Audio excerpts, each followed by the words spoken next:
What's up everyone, Thralls here once again.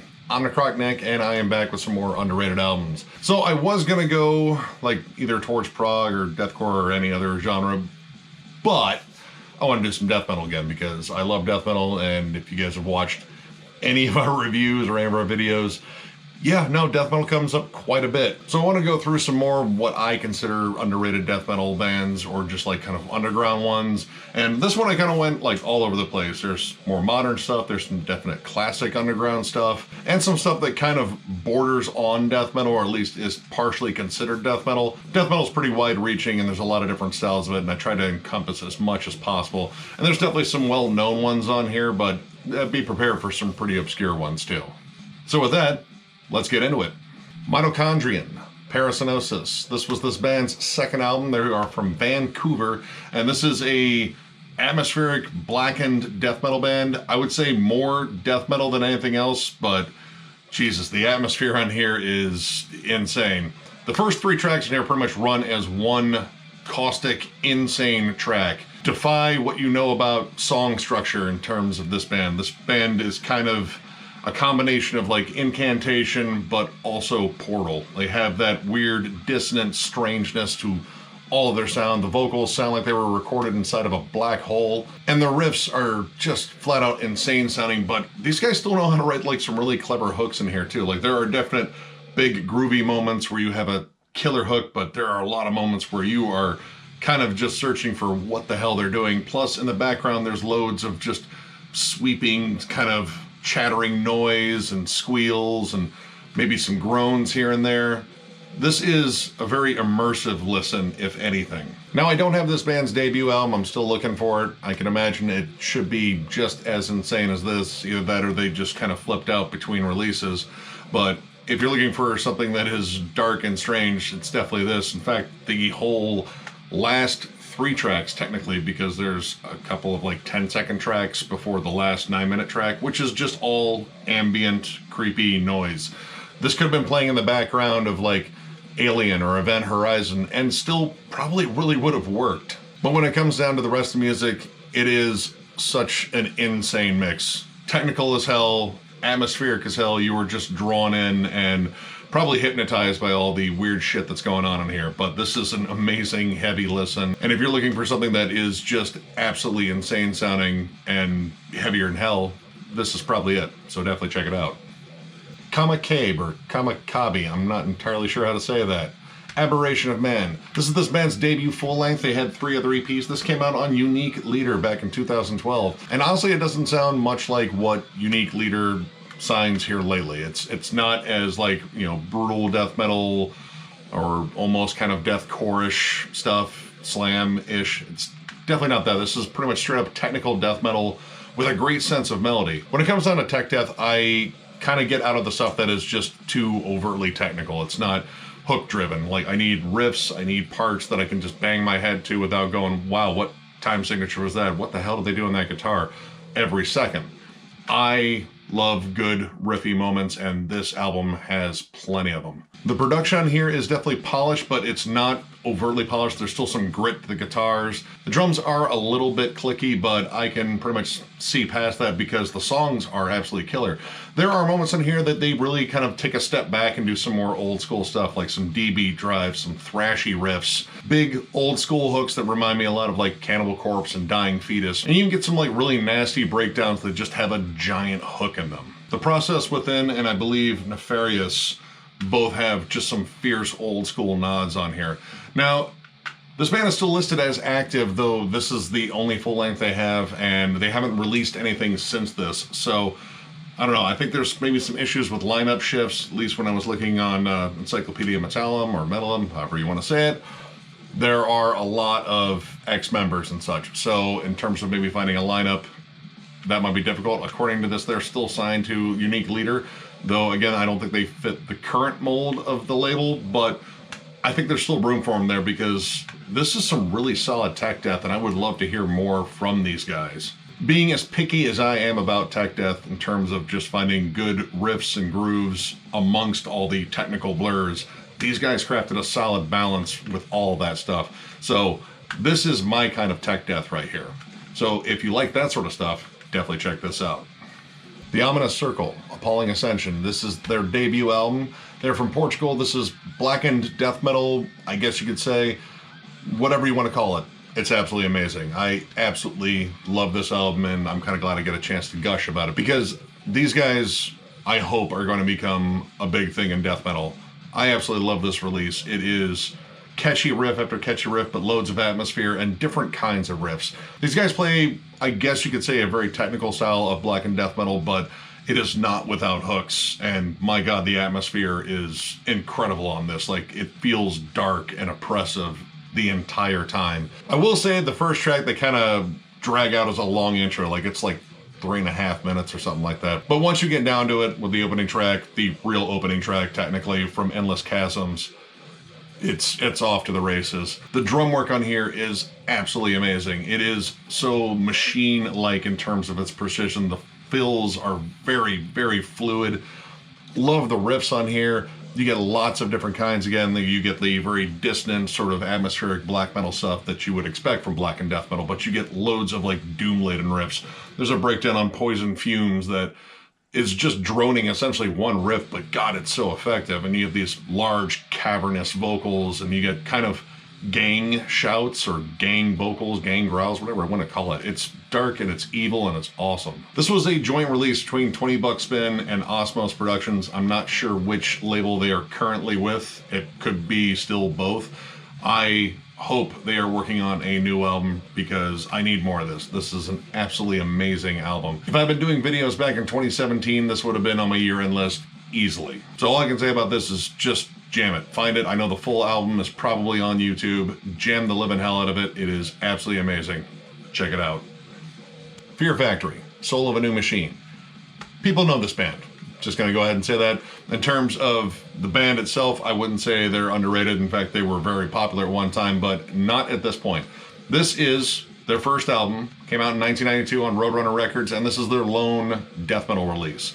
Now, it is still like a very industrial death metal. There's still loads of samples on here, but definitely not to the degree they would incorporate, you know, from Demanufacture on. Now, I initially didn't like this when I got this when I was a kid, because I got Demanufacture first, and that album is still, to this day, mind-blowing. I think one of the best 90s releases in general. This was still very raw, and they were still kind of figuring out their way, and at this point, I didn't want to hear clean vocals in death metal, and this is definitely death metal, and there are definitely cleans on here.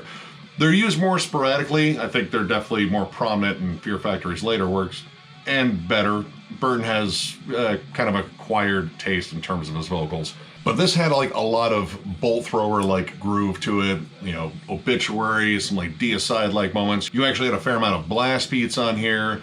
The guitar tone was notably more just kind of chunky and raw sounding. They didn't have that, you know, polished production they had again on Demanufacture, which again, that was a huge shift in their sound. I would say this is probably their most overlooked album, because when you think Fear Factory, you really don't think death metal. You think heavy, you think big chuggy riffs. Those are on here, but not in the same way. These still scream 90s death metal. And in terms of that flat out 90s death metal, I mean, Fleshhold, Woe, Desecrate, the last 4 tracks alone are just brutal as hell. But there's definitely stuff on there that was kind of like foretelling of what they would become, like Scapegoat and Martyr.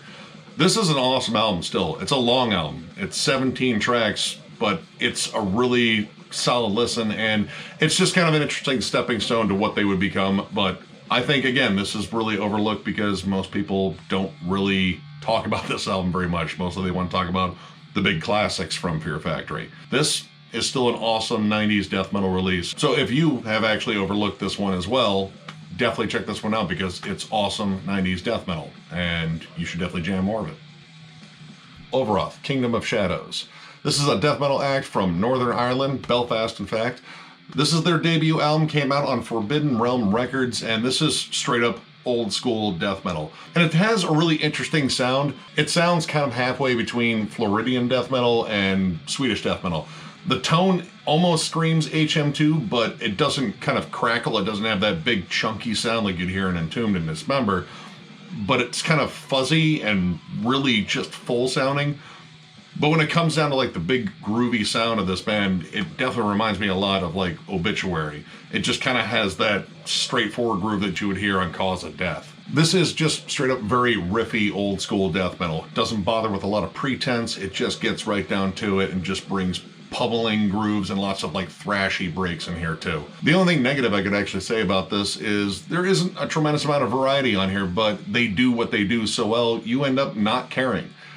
They don't bother with a lot of intros or anything. There's a little bit of an intro on the first track and like a little segue track, but it does not take away from that. The momentum keeps moving forward, and that's kind of a big thing for me when it comes down to just heavy, intense listens. Now, I picked up this and their follow-up album pretty much at the same time. I think I ordered them both on Bandcamp forever ago.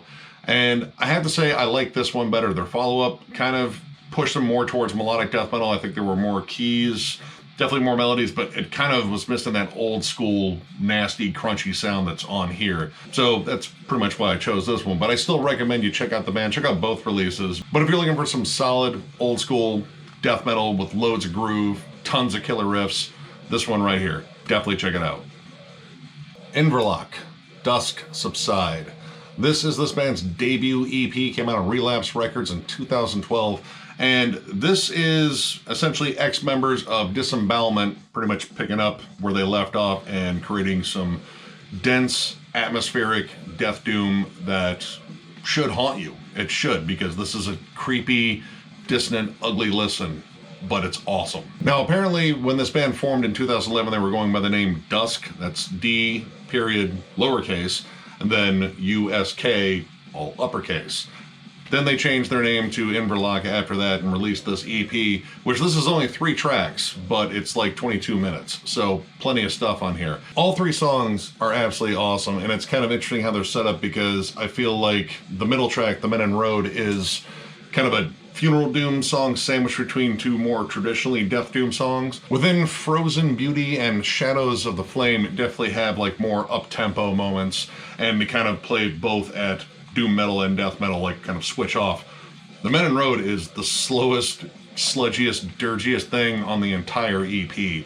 And all of these songs are just massive sounding. And whenever the guitars kind of like drop out a little bit, there's always some sort of like ambient noise in the background. The vocals are hollow and cavernous. This thing just really just kind of transports you to a really awful place, I imagine. This is an album I would say is best listened to as one piece. Just jam through the entire 22 minutes and be transported to that awful place that I went. They do have a follow-up to this, their full length, which was also awesome, but I wanted to bring up this one specifically because this is where I got into them. And I'm not entirely sure if they're still around. They haven't put out an album in, I would say 6 years, maybe 7 years. I'm not entirely sure. It's been a while. So if they are back together, I hope they come back with something else epic and doomy and sludgy, because this stuff is absolutely amazing. And if you've never heard it, definitely check it out. Slaughter, Strappado. This is this Toronto-based death/thrash metal act's debut from 1987. And these guys were definitely one of the early bands that kind of helped cement death metal as a genre. They were kind of one of the proto ones.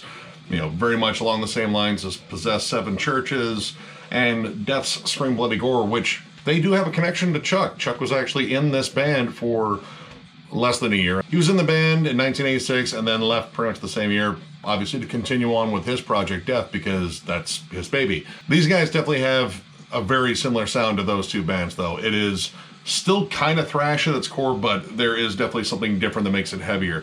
The thrashy blasts are kind of faster. You know, they don't sound like the stuff you'd hear in like Exodus or Metallica or anything like that. These guys were going for something much grittier. The guitar tone is particularly just chunkier sounding. It doesn't have a good thrash ring to it. It has kind of a murky death metal chunk to it. Vocally, it's still very much thrash metal. It kind of sounds a bit like a harsher version of DRI, but when it comes down to the songs, it's definitely something different than just thrash. In fact, while I was listening to this, I was thinking about how much these songs at the title track kind of sound a lot more like Repulsion. They have kind of like an early grindcore kind of feel. It's very punky. It just has a very punk-like feel. It doesn't have a lot of like palm-muted chugs at all. It's mostly just kind of just wailing on guitar. The drums are just fast and pummeling. There might only be like a single bass kick on here. Really hard to tell because the production is kind of muddy even on this reissue, but this is definitely a band that should be in the conversation in terms of early death metal. They just kind of get overlooked because, well, Possessed and Death became much bigger names. Now, this band formed in '84, and I actually have some of their demos from the earlier material that would end up on here, and you could still pretty much hear, like, they were part of that foundational sound for death metal. And again, it's still very much rooted in thrash here, but the stuff they were doing would end up being highly influential. So this is a really interesting release. I thought about bringing it up in my thrash metal underrated one, but I was like, no, because this is kind of a good precursor album for death metal in general. So if you've never jammed this, it is a wild, insane, thrashy death metal album, proto-death, I don't know, whatever you want to call it.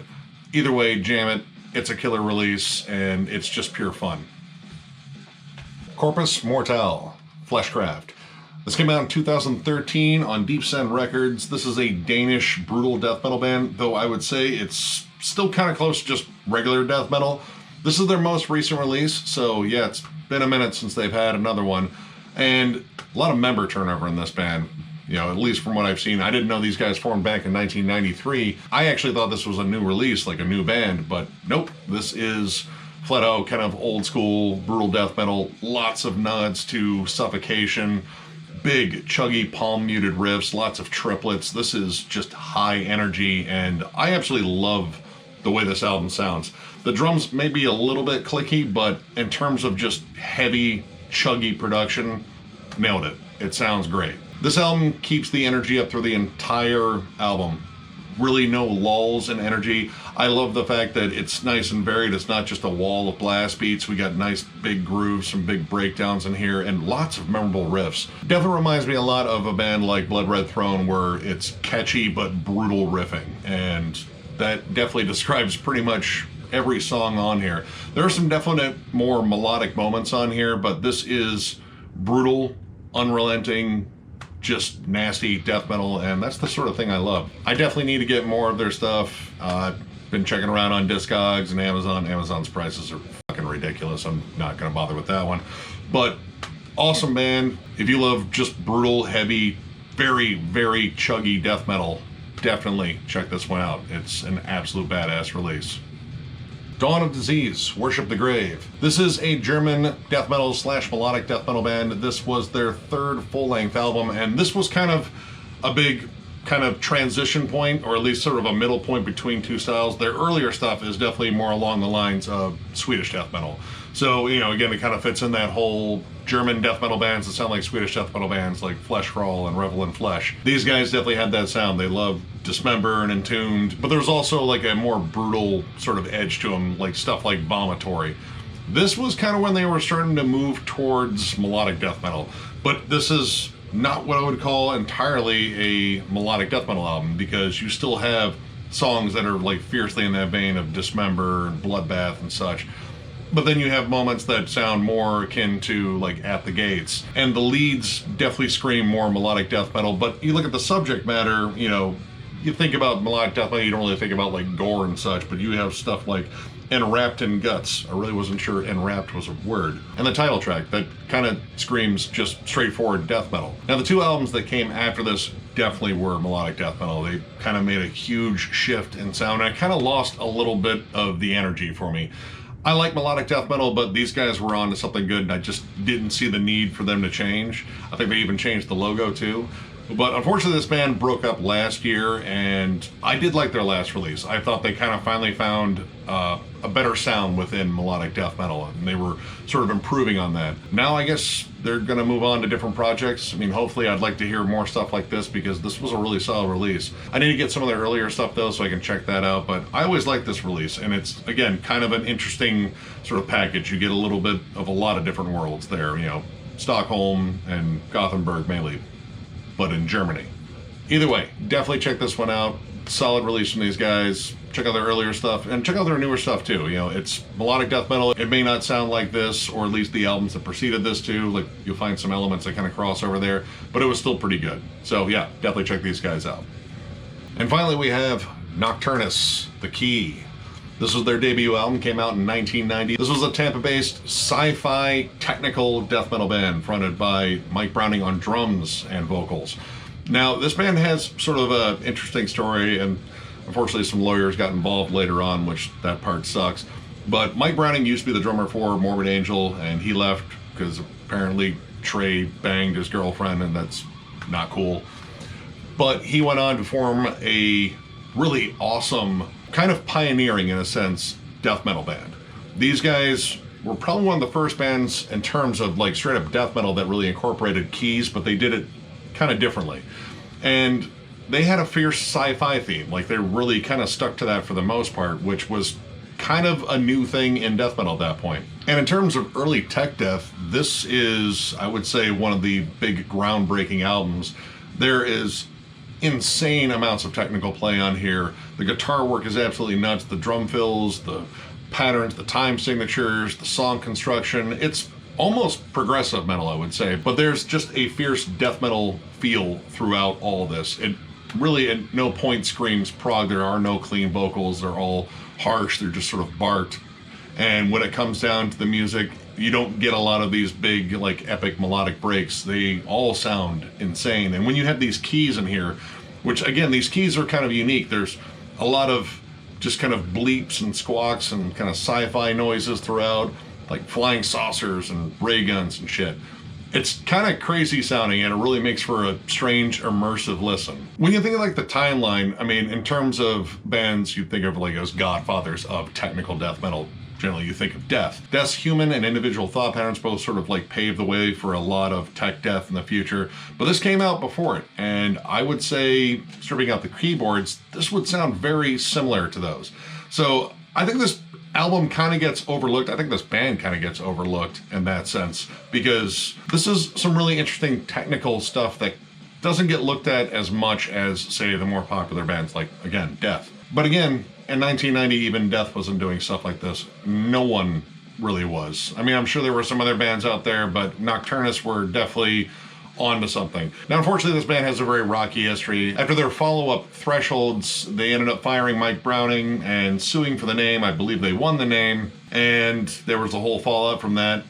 Mike Browning formed a band called After Death, and they were actually playing Nocturna songs. The rest of the band, since they won the name, really didn't do a tremendous amount with it. They had, I believe, one other full length, which really wasn't very well received, and they ended up breaking up, and then reforming, and then breaking up again. Meanwhile, Mike Browning has essentially resurfaced with Nocturnus AD, which he says is not a continuation of the band, probably due to legal reasons, but at least there is a form of Nocturnus out there, and their newest album, I believe it came out a couple of years ago, is absolutely insane sounding. I think it's even more technical than this, but I would definitely say this is the one I'm going to come back to more than that one. I like that new album. This is a true blue underground gem, and if you have never heard this, my God, listen to this. This is pure, awesome, just 90s death metal glory from space or something. No, it's from Florida. Either way, definitely check this out. It's awesome. All right, that knocks out another underrated album section. I was pretty happy to get back to death metal. I was kind of missing talking about death metal. I'm just a big dork for death metal. But I do want to get into some other stuff. You know, I brought up prog, so I brought up post metal in the comments, and I kind of want to get into post metal too, because there's definitely a lot of obscure post metal releases out there, and maybe even some that are just kind of under the radar for more popular bands. Either way, definitely more stuff coming in terms of underrated music. Before I do the sign out to get out of here, I want to remind you we have a giveaway going on for a bundle of CDs and a vinyl. Once we hit 4,500 subs, we're going to give away that to one of you guys. We're at 42 something right now, so that stuff is climbing up there, so definitely get on that. There is a link in the description for this video, but also if you just go to our channel, that should be automatically playing as soon as you get there. So if you enjoyed this video, give it a thumbs up. And if you are new to the channel, subscribe, because we do stuff like this all the time. We will catch you later.